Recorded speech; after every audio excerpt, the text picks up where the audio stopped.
We want justice. Justice, justice. We want justice. Justice, justice. We want justice. Justice, justice.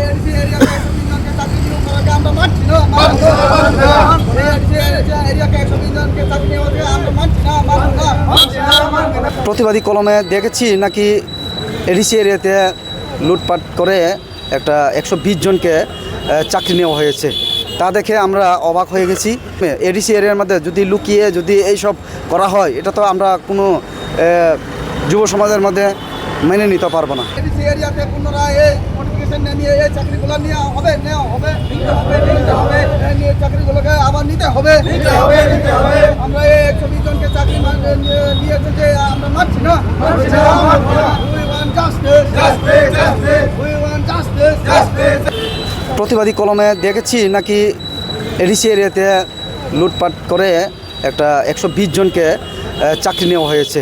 তা দেখে আমরা অবাক হয়ে গেছি এবং দেখতে দেখতে 2-1 দিনের মধ্যেই আরও সাংঘাতিকভাবে সোশ্যাল মিডিয়ার মাধ্যমে উত্তাপ হয়ে গেল।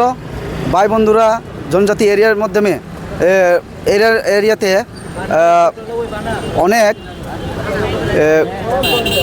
মন জ্বলছে, কারণ 120 জনকে যে নিয়োগ করেছে, কিভাবে নিয়োগ হয়েছে না কোনো সোশ্যাল মিডিয়ার মাধ্যমে নাকি পত্রিকার মাধ্যমে নাকি কোনো নোটিফিকেশান ছাড়া হয়েছে। শুধু শোনা গেল এই অফারগুলো পেয়ে নাকি ওরা চাকরি ঠিক হয়ে গেছে। তাই দেখে আমরা আজ সকাল থেকে এই বিবেকানন্দ ময়দানের সামনে আমরা বিক্ষোভ মিছিল করছি। এই নিন্দা জানাই যে 120 জনকে যে চাকরি দেওয়া হলো কোনো খোঁজখবর কোনো খবর খোঁজ করে নিয়ে গেছে যে। তাই আমি অনুরোধ রাখবো আমাদের এই এডিসি এরিয়ার মন্ত্রী পদাধিকারী যারা রয়েছেন, আমরা দেখতে পাচ্ছি এই আজকের দিনেই শপথ গ্রহণের দিন। অনেক সিএমরা আজকে শপথ গ্রহণ করছেন। এর মাধ্যমে আমি জানাই এই 120 জনের যে চাকরি নেওয়া হয়েছে এই সবগুলা যেন সঠিকভাবে তদন্ত করে এই 120 জনকে পুনরায় আবার যেন নোটিফিকেশন বের করে সবাইকে সুযোগ দেওয়ার জন্য একটাবার সবাইকে সুযোগ দেওয়ার জন্য আমি অনুরোধ রাখছি।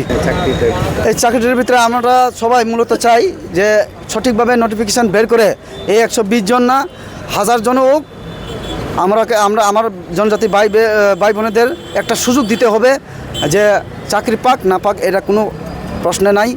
যারা পেয়েছে ভালোই হয়েছে, কিন্তু এইভাবে জনজাতি এরিয়ার মাধ্যমে এডিসি এরিয়ার মধ্যে যদি লুকিয়ে যদি এইসব করা হয়, এটা তো আমরা কোনো যুব সমাজের মধ্যে মেনে নিতে পারবো না। আমরা দেখেছি বিভিন্ন সাব জোনাল বা জোনালের মধ্যে গ্রুপ ডি পদে নিয়োগ হয়েছে। তো আমরা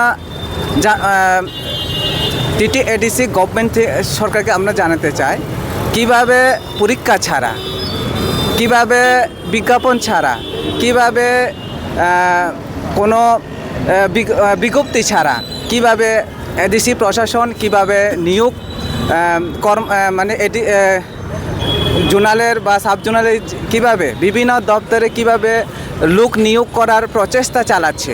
আমরা প্রত্যেক অটোনোমাস ডিস্ট্রিক্ট কাউন্সিল এরিয়ার থেকে আমরা প্রায় 400 থেকে 420 জনের মধ্যে আমরা আজকে বিক্ষোভ মিছিলে সামিল হয়েছে। কারণ আমাদের ভবিষ্যৎ যে যুবক যুবতীর মধ্যে আমাদের ভবিষ্যৎ, যে ভবিষ্যৎগুলিকে আমাদের ভবিষ্যৎগুলিকে যাতে আমাদের সুরক্ষা রাখতে পারে, যাতে আমরা যাতে এডিসি এরিয়ার মধ্যে যেহেতু আমাদের ট্রাইবেল অধিকাংশ মানুষ যেভাবে কাজের সুযোগ পাক, আমরা এটা চাই। এই কারণে আমরা আজকে বিক্ষোভ মিছিল সামিল হয়েছি।